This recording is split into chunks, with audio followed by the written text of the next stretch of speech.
past Sunday, Craig gave us several illustrations of God consistently wanting a relationship with people.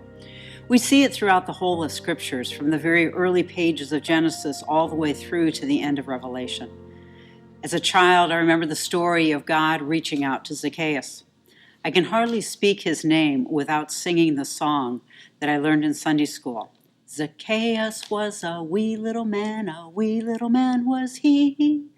And though this emphasizes a lot about his small stature, and some might say being vertically challenged, there's so much more about this man Zacchaeus that we see in the opening verses of Luke 19.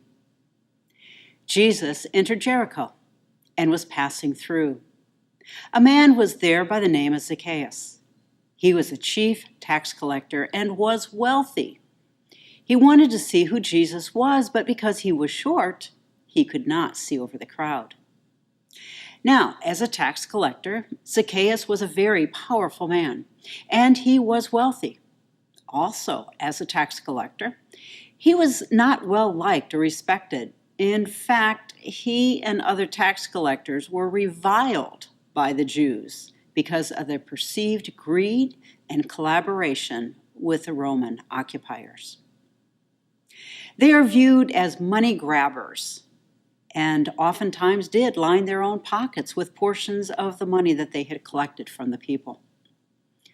Zacchaeus, like many others, wanted to see Jesus.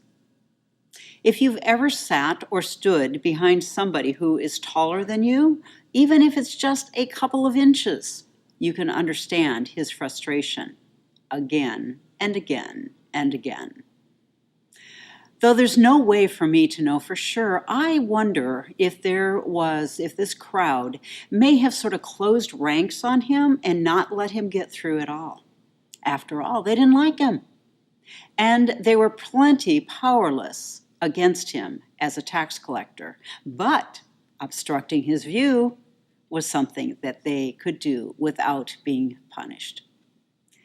But Zacchaeus was persistent, and so we read on.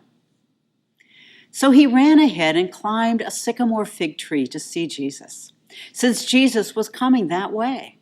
And when Jesus reached the spot, he looked up and said to him, Zacchaeus, come down immediately. I must stay at your house today. Well, not only was Zacchaeus surprised, but so was the crowd. We read on. So he, Zacchaeus, came down at once and welcomed Jesus gladly. All of the people saw this, and they began to murmur. He has gone to be the guest of a sinner. But Zacchaeus stood up and said to the Lord, Look, Lord, here and now, I give half of my possessions to the poor. And if I have cheated anybody out of anything, I will pay back 4 times the amount. Jesus said to him, Today, salvation has come to this house, because this man, too, is a son of Abraham. For the Son of Man came to seek and to save the lost. Now, speaking to Zacchaeus was bad enough in the crowd's eyes, but welcoming him and going to his house, that was simply outrageous. In this simple gesture, Jesus again shows his love for everyone and anyone. The love was not reserved for just a precious few.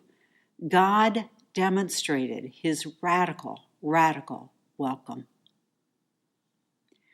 I invite you to read the passage again. This time, enter into it more fully in the form of an imaginary or imaginative prayer and reading. Where do you find yourself in the story? Are you a part of the crowd, holding Zacchaeus back, judging him perhaps because of his past and who he is?